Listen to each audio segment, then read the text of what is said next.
I don't know the full history of Canadian Prime Minister's cabinets, but it seems to me that Mark Carney's cabinet is falling apart at a quicker rate than any cabinet I've ever seen before in Canadian history. In the short period of 7 months, there are already 3 senior cabinet ministers in Chrystia, Freeland, Melanie, Joly, and Stephen Guilbeault who have left the cabinet. And it's not as though these are minor players or players who are leaving without good reason.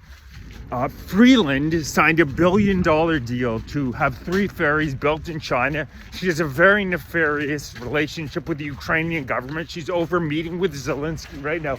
Not exactly sure why, but she got out of town shortly after signing that $1 billion deal with China, with a lot of questions around, with many Canadian builders saying they could very well have taken that contract and done the job themselves. She also has an odd relationship with Carney. The Canadian people want to know why exactly is she in the Ukraine right after they have a scandal with hundreds of millions of dollars being stolen when Canada has sent $22 billion to that country. So Freeland leaves. Then Joly is rumored to be on the way out. Stellantis just left, taking 3,000 jobs with her. Melanie Joly, I kid you not, comes out and says, I did not read the $15 billion contract, nor did any of her lawyers read it in its entirety. They were unaware that they could leave Canada. She's out, surrounded by, what do you think? $15 billion contract she didn't even read. I would think that in any professional work environment, you'd be in a lot of trouble for that. But she scurries out the door. Then Stephen Guilbeault, he announces she's going out the door. The man who scaled the CN Tower to so-called save the climate. Very odd fellow, has been arrested on several occasions, pulling off these stunts that he claims are for the environment. He's now out of the cabinet. They're reshuffling Mark Miller, the man who was the best man at Justin Trudeau's wedding. Seems like Trudeau fully staffed his government with the buddies from his wedding. Mark Miller has been shuffled around. This is the man who has ruined our immigration system and then calls anybody a racist, sexist who criticizes him for his move on the immigration front.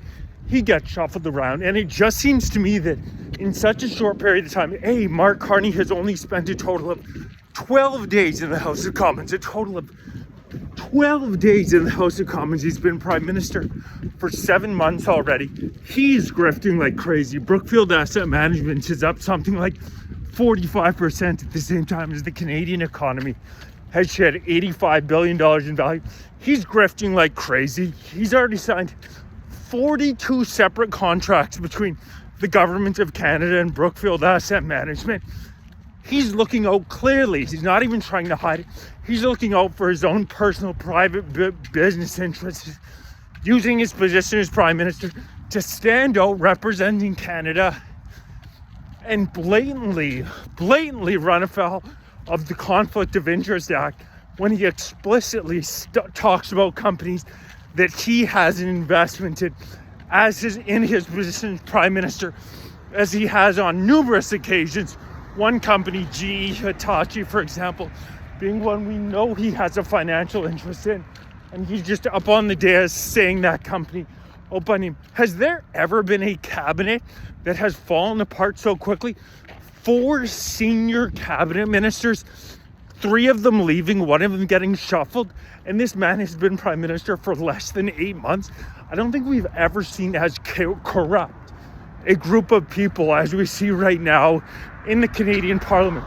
They run up a $78 billion deficit, yet they don't explain any of the money that's being spent insanely overseas. Stop spending billions of Canadian taxpayer dollars overseas at the same time as a record 4 million Canadians are using food banks. That's called hating your own people.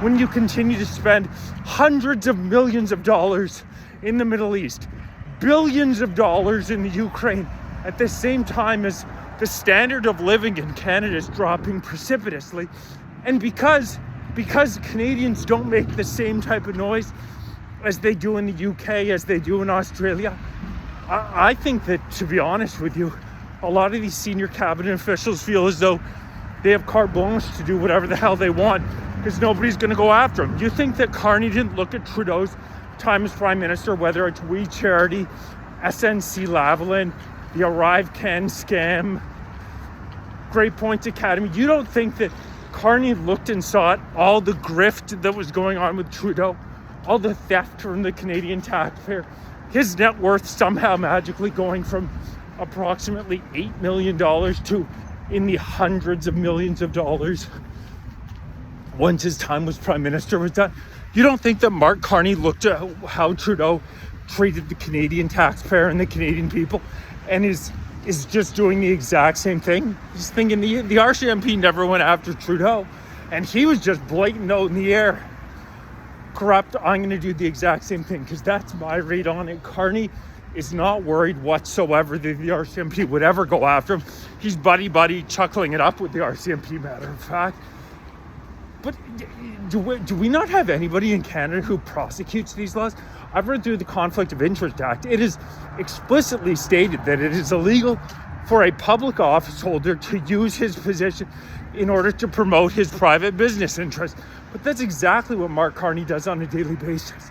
So he's going to have to answer for that. Is anybody in the Canadian media going to ask him about the fact that already he hasn't even been Prime Minister for 8 months yet, and already 4 senior cabinet officials are getting shuffled around? Is anybody going to speak out about how odd it is that 90% of his cabinet was the same as Trudeau's? This is one of the most unpopular cabinets in Canadian history. And is anybody going to go in the media going to dig around? Because I'm going to certainly be doing a lot of digging into Joly, Galbo, and Freeland's personal financial situation, whether they are looting the Canadian people on the way out, because that's certainly what it seems like to me. It seems as though a lot of these people think that they can steal our money and then simply just leave governments and get away from it. That's the vibe I get from Freeland. Hell, she doesn't even think that the Canadian people are going to question why exactly it is that she is in Ukraine. And why exactly is she in the Ukraine? Are we still paying, are the Canadian taxpayers still paying Chrystia Freeland's salary?